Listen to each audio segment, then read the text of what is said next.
안녕하세요. 오늘은 전지 가위에 대해서 좀 얘기를 나눠볼까 합니다. 전정 작업하다가 의외로 다치시는 분들이 많거든요.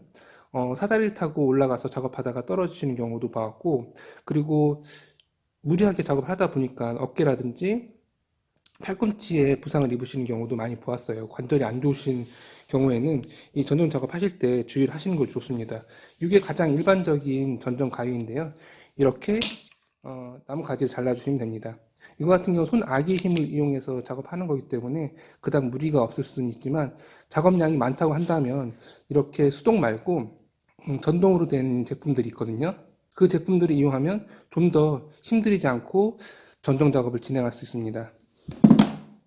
다음으로 보여드릴 전정 가위는 이거 같은 경우는 하나의 가지만 자르는 것이 아니라 여러 개 가지를 한꺼번에 자를 수 있는 장점을 가지고 있고요. 이렇게 길이 조정을 할 수 있어서 지금 조금 고장이 나서 좀 잘 안 되는데 길이 조정을 할 수 있어서 좀 더 높은 곳을 전정할 수도 있습니다. 이거 같은 경우에는 손 아귀 힘이 아니라 두 팔을 이용해서 작업을 하기 때문에 어깨와 팔꿈치에 무리가 상당히 있는데요. 그 부분을 고려해 가지고 어떤 전정 가위를 선택해서 전정을 할지 좀 고민을 해주시는 것이 좋습니다. 혹시라도 연세가 좀 있으시고 관절이 좀 안 좋다고 하신다면 이 가위는 솔직히 비추천하고요. 아싸리 이런 톱을 이용하는 것도 좋습니다. 톱 같은 경우에는 물론 많은 양을 작업하기엔 좀 무리가 있지만 그리고 이렇게 얇은 나무 가지를 자르기엔 좀 무리가 있긴 하지만 나무의 두께가 어느 정도 된다고 한다면 전정 가위를 이용하는 것보다는 이렇게 톱을 이용하는 것도 좋습니다. 그 이유는 이 톱을 이용했을 때에는 팔꿈치와 어깨에 무리가 그렇게 많이 가지 않거든요. 의외로 몇 번 쓸어주면 나무가 달라집니다. 혹시라도 팔꿈치와 어깨가 아프시다고 하신다면 전정 가위를 고집하기보다는 이렇게 톱을 이용하는 것도 한 가지 방법입니다. 그리고 이거 같은 경우에는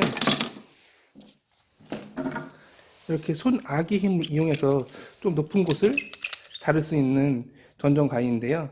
이거 같은 경우에는 사과나무라든지 이런 나무들을 전정할 때 꽃눈을 다치지 않게 전정을 할 수 있는 장점을 가지고 있습니다. 이렇게 깊숙이까지 가서 이렇게 잘라줄 수 있으니까요. 몸이 들어가게 되면 자연스럽게 장가지라든지 꽃눈을 다치게 할 수 있거든요.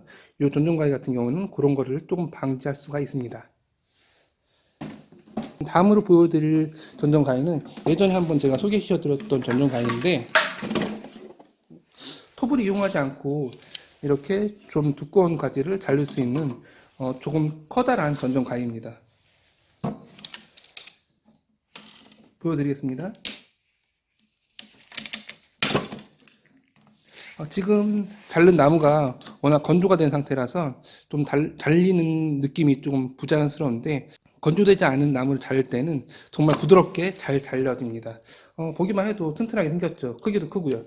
일반적인 전동 가위보다 훨씬 더 크기가 큽니다.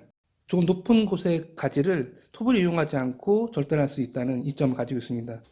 그렇지만 단점이라고 한다면 이렇게 두 팔을 이용해서 작업을 하기 때문에 어깨와 팔꿈치에 무리가 많이 갑니다. 그리고 무게가 좀 상당히 나가거든요. 그렇기 때문에 좀 어르신들이 사용하기에는 조금 어려울 것 같은 그런 장비 중에 하나입니다.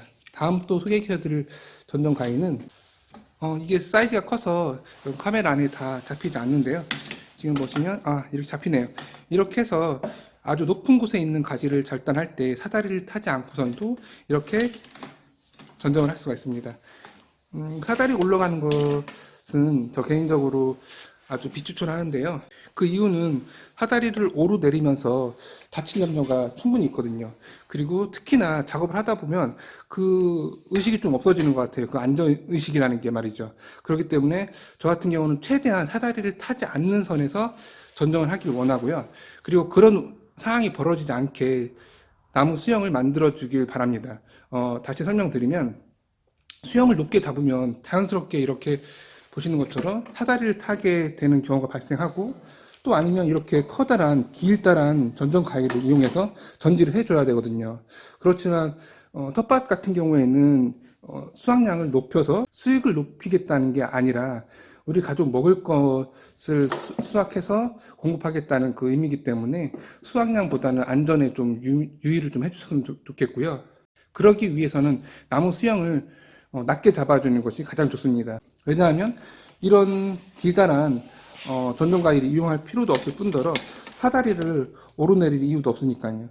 사다리를 오르내리면서 다칠 위험이 상당히 높거든요. 특히나 연세가 있으신 분들 같은 경우에는 그런 경우가 충분히 있습니다.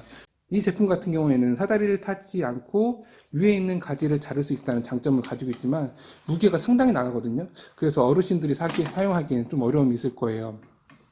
이렇게 오늘은 나무 자를 때 사용할 수 있는 전동 가위들을 좀 보여드렸는데요. 다시 정리하면 저 개인적으로 텃밭 농사를 져서 한두 그루의 나무가 있다고 한다면 최대한 수영을 낮게 잡아서 이렇게 길다란 전동 가위를 쓰는 일이 없도록 해주는 것이 좋을 것 같고, 물론 사다리를 타서 열매를 수확하거나 가지를 치는 그런 일이 발생하지 않게 수영을 잡아주는 것이 좋을 것 같습니다.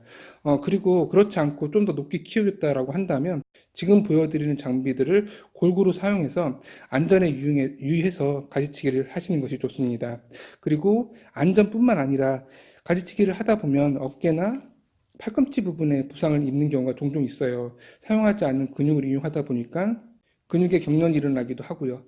특히나 어르신들 같은 경우에는 뼈라든지 이런 관절 부분이 안 좋기 때문에 전정 작업 뭐 별거겠어라고 하실 수도 있지만 다치는 경우 저 많이 보았으니까요. 안전에 최대한 유의해서 좀 작업을 해주시고요. 그리고 어르신들 같은 경우는 이렇게 두 팔을 이용해서 하는 전정 가위가 오히려 어깨나 팔꿈치에 무리를 줄 수 있으니까 톱을 이용하는 방법도 있으니까 톱도 최대한 활용해 보시길 바랍니다. 이렇게 해서 오늘은 전정가위, 다양한 전정가위 가르치기를 위한 전정가위에 대해서 좀 설명을 드렸습니다. 감사합니다.